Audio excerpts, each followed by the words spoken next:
Hi, அனைவருக்கும் காலை வணக்கம். இன்றைக்கி கார்த்திகை 2வது நாள். மொதல் நாள் வந்து நான் விரதமாக இருந்து குன்றக்குடி போய் விரதம் விட்டுட்டு வந்துட்டேன். அதனால் இன்றைக்கி 2வது நாள் வந்து நடுக்கார்த்திகை சமைக்கிறேன். 3வது நாள் வந்து நாங்கள் அசைவம் எடுப்போம்.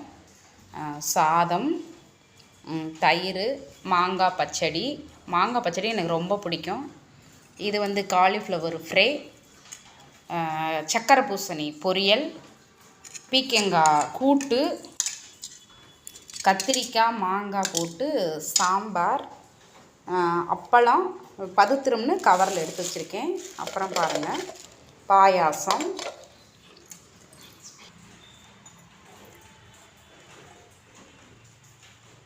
நீர் விளாவிட்டு காக்கைக்கு சாதம் வச்சுட்டு சாப்பிடணுங்க. சரி சரி